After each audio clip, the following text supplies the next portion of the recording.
warahmatullahi wabarakatuh. Hai sahabat pintar, jangan lupa like, komen, dan subscribe-nya ya. Selamat menonton. Bismillahirrahmanirrahim. Assalamualaikum warahmatullahi wabarakatuh.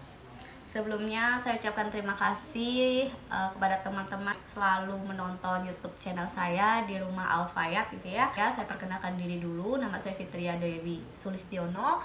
Saya salah satu dosen di program studi farmasi Universitas Pakuan di Kota Bogor. Wow. Nah, hari ini saya akan membahas sedikit mengenai kinetika pertumbuhan mikroba. Ada yang tahu kinetika pertumbuhan mikroba? Ya, jadi kinetika pertumbuhan mikroba ini menunjukkan perbedaan pola pertumbuhan, kemudian periode waktu yang dibutuhkan untuk tumbuh, kemudian kapan mikroba itu beradaptasi, kapan mikroba ini menghasilkan metabolik sekunder. Penting tidak sih kita mengetahui kinetika pertumbuhan mikroba ini? Penting dong, terutama teman-teman yang ingin berkecimpung di dunia industri, terutama di industri fermentasi. Jadi bagi teman-teman yang ingin mempunyai produk gitu ya, yang berkaitan dengan produk fermentasi, maka alangkah lebih baiknya kalian memahami proses kinetika pertumbuhan mikroba ini.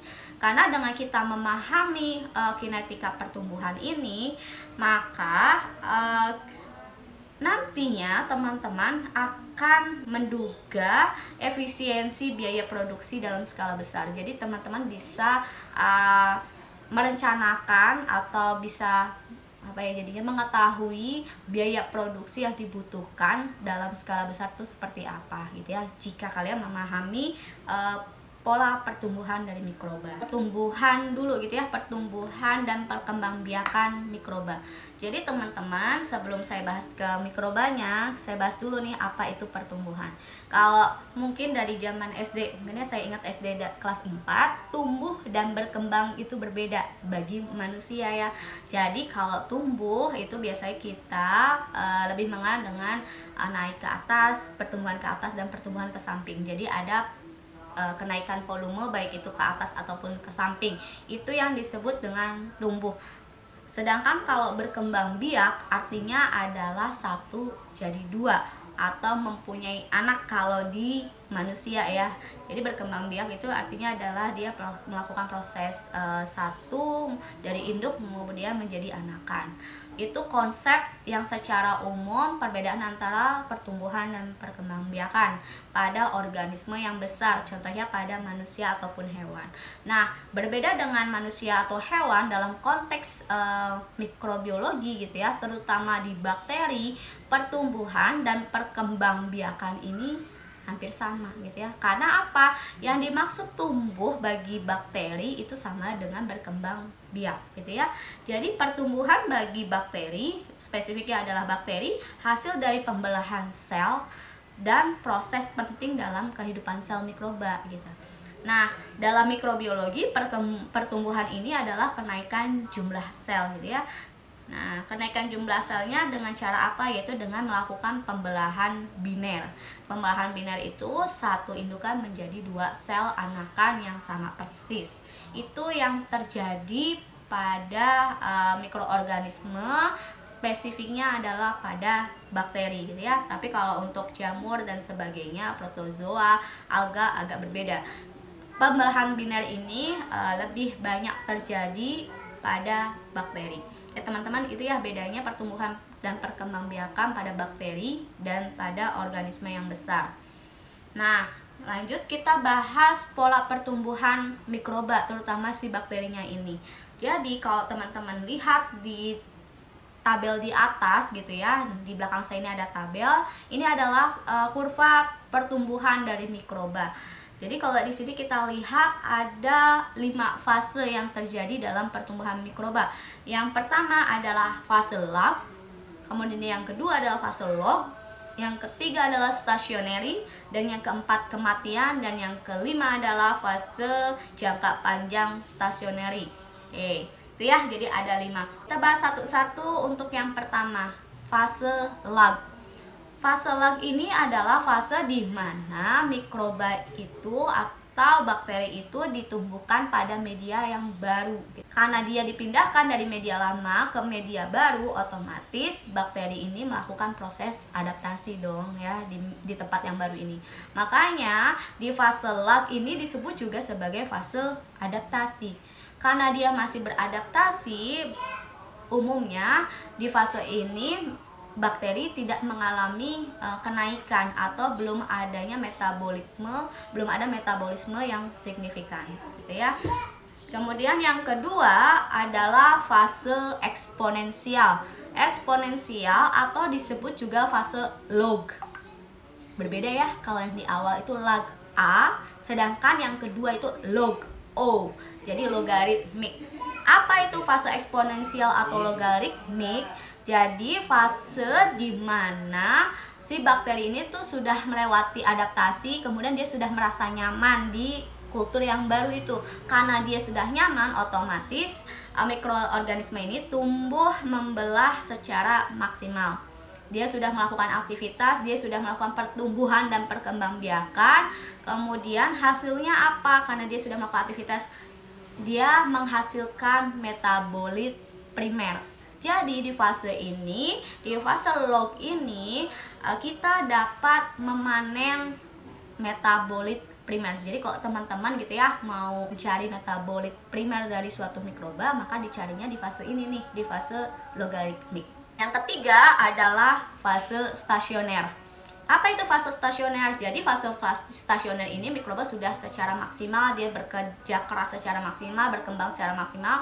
Kemudian karena sudah mulai medianya itu sudah mulai berkurang, maka di fase ini si populasi bakterinya itu sudah berhenti. Jadi kurva pertumbuhannya itu jadi horizontal. Jadi pertumbuhannya itu datar. Jadi tidak ada kenaikan lagi. Jadi flat saja. Nah, saat flat itulah, saat datar atau horizontal itulah yang kita sebut sebagai fase stasioner. Nah, umumnya gitu ya, fase stasioner ini kapan terjadinya? Kalau pada bakteri biasanya terjadi pada saat populasi bakteri itu berada pada angka sekitar 10⁻⁶. Sel per mililiter ini untuk bakteri. Tapi secara umum ya teman-teman, itu pun tergantung dari kondisi banyak sedikitnya media. Tapi secara umum biasanya adalah 10⁻⁶. Itu adalah fase stasionernya. Kemudian kalau pada protista gitu, fase stasionernya itu pada saat mencapai angka 10⁻⁹ sel per mililiter. Jadi kalau bakteri itu 10⁻⁶, kalau pada protista itu 10⁻⁹. Itu adalah fase stasionernya. Nah, apa yang bisa kita panen nih pada saat di fase stasioner ini? Ternyata di fase stasioner ini metabolit sekunder dari mikroba itu dihasilkan. Jadi teman-teman kalau ingin panen atau mengambil metabolit sekunder dari suatu mikroba, carilah kapan waktu stasionernya gitu ya. Contohnya apa? Metabolit sekunder, antibiotik. Jadi simpelnya kalau kalian mau ngambil antibiotik gitu ya dari mikroba tertentu, maka cari dulu nih fase stasionernya di jam keberapa, baru kita panen metabolit sekundernya atau antibiotiknya. Oke ya, itu fase yang ketiga. Kemudian fase yang keempat. Fase keempat adalah fase kematian. Itu pada saat sel yang tumbuh pada kultur ini tidak selalu berada pada fase stasioner. Artinya sudah dari yang tadinya datar, dia sudah mengalami penurunan. Jadi sudah banyak yang mati. Tidak tumbuh lagi, justru malah turun gitu ya. Jadi jumlah sel yang hidup itu dia menurun secara drastis. Ini kita masuk di fase kematian. Dan yang terakhir adalah fase stasioner jangka panjang atau long term stationary phase. Artinya apa? Ini fase yang dimana pada saat di kematian dia turun, kemudian tiba-tiba grafiknya naik lagi gitu ya ke atas. Nah, pada saat naik lagi ke atas gitu ya setelah kematian tadi, itulah masuk fase stationary jangka panjang. Kok bisa sih grafiknya yang tadinya turun tiba-tiba naik? Ternyata ada salah satu atau beberapa mikroba gitu ya, ini tidak semua, artinya fase ini tidak semuanya terjadi pada kondisi tertentu saja.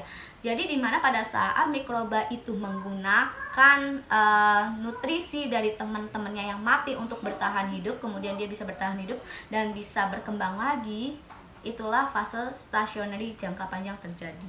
Jadi fase ini populasi bakterinya terus berkembang secara terus-menerus, sel aktifnya bereproduksi untuk menggunakan nutrisi yang dilepas oleh sel-sel koloni yang sudah mati dan sebagai bentuk pertahanan terhadap akumulasi racun. Jadi pada saat kematian itu kan berarti banyak temennya yang mati, tapi bangkai-bangkai itu juga dimanfaatkan untuk mereka bertahan hidup dan berkembang biak, dan di saat itulah fase stasioner terjadi. Itulah teman-teman 5 fase yang terjadi pada pola pertumbuhan mikroba, spesifiknya biasanya adalah lebih banyak di bakteri.